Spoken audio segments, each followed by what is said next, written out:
Bien, la segunda ley de Newton es un tema importante para algunas este, aplicaciones de la mecánica.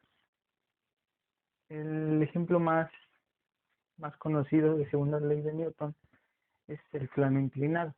¿Sí? El plano inclinado se caracteriza por tener un cuerpo sobre una rampa con un cierto ángulo de inclinación. ¿Sí? En este caso suponemos, o para este ejemplo vamos a suponer que existe fricción, que en este caso puede ser de las dos, puede ser fricción cinética cuando el cuerpo si se desliza o fricción estática cuando el cuerpo se mantiene en equilibrio.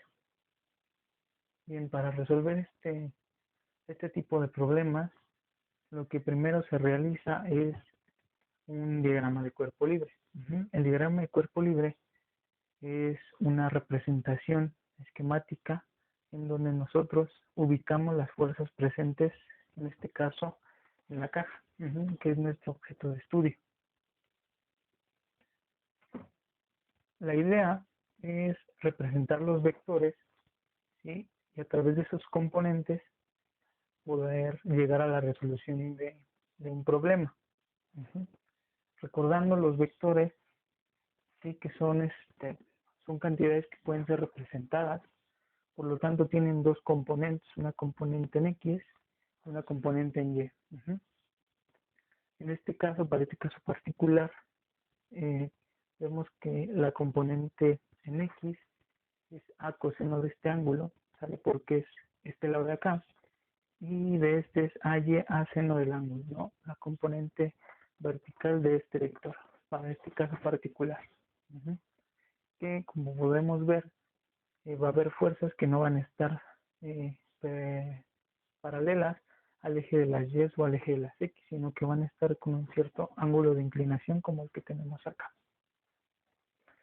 Las fuerzas presentes, en este caso en el plano inclinado, son tres fuerzas.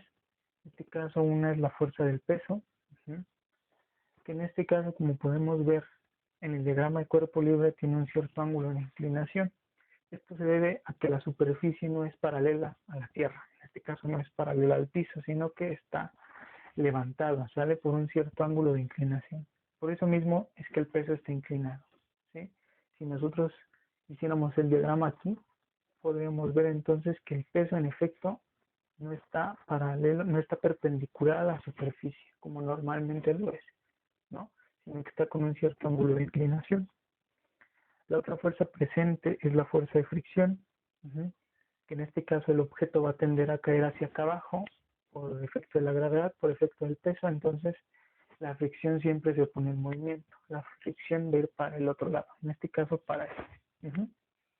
Y por último tenemos la fuerza normal. La fuerza normal, también llamada fuerza de contacto, es la fuerza que todo cuerpo, más bien toda superficie sobre un cuerpo ejerce, ¿sale? En este caso la caja está ejerciendo una cierta fuerza, que es la fuerza del peso, hacia la superficie, y la superficie va a ser otra fuerza que lo va a empujar. Eso se le llama fuerza normal.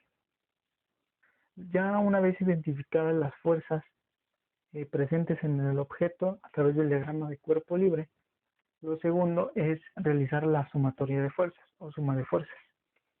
En este caso, lo conveniente es sumar las fuerzas en X y las fuerzas en Y, que son las componentes de todos los vectores o de todas las fuerzas presentes. En este caso, iniciamos sustituyendo o identificando las fuerzas, las componentes de cada uno. En este caso, iniciamos con la sumatoria de fuerzas en X, ¿sí? Tenemos la fuerza de fricción y una componente del peso. ¿Por qué? Porque el peso está inclinado. Entonces, como el peso está inclinado, va a tener dos componentes. Una componente en X y una componente en Y. ¿Cómo yo puedo saber cuál es mi componente en X y cuál es mi componente en Y? Mi componente en X es la que es paralela al eje de las X. Entonces, en este caso sería este ladito. La componente en Y es el que está paralelo al eje de las Y. Sería el lado que está levantado.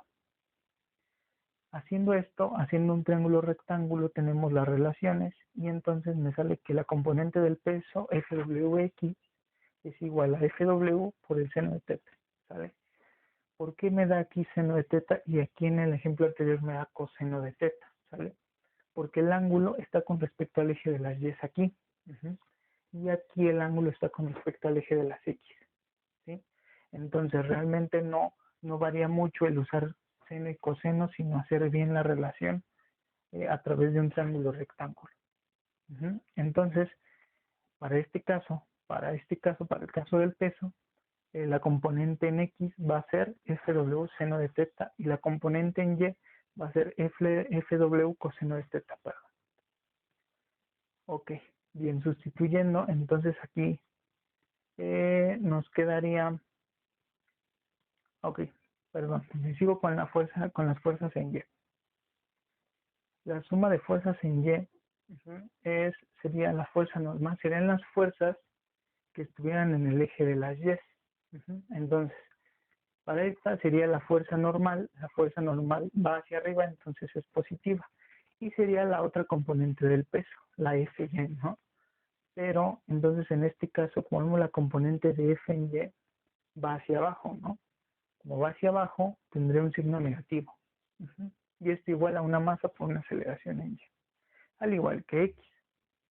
Ahora, por lo general, o normalmente, al hablar de plano inclinado, no se cree o no se toma en cuenta que la caja brinque o tenga movimientos perpendiculares a la superficie, es decir, que la cajita no vaya agitada, sino que es un desplazamiento recto, por lo que no se movería en esta dirección, en el eje de las Y.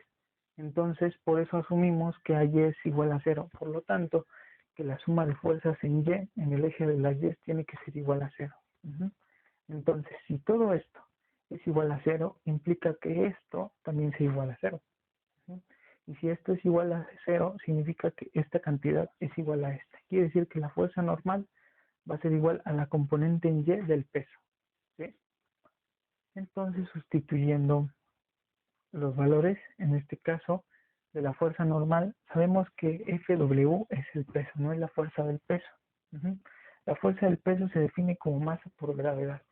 Entonces, lo que vamos a hacer es sustituir todo esto, ¿sale? Aquí esto recordando que es Fwy, es la componente del peso en Y. Fw coseno de teta es igual a la fuerza normal. La fuerza normal es igual a Fw, la fuerza del peso, masa por gravedad, por el coseno de teta, ¿sale? Y así es como hallaríamos la fuerza normal.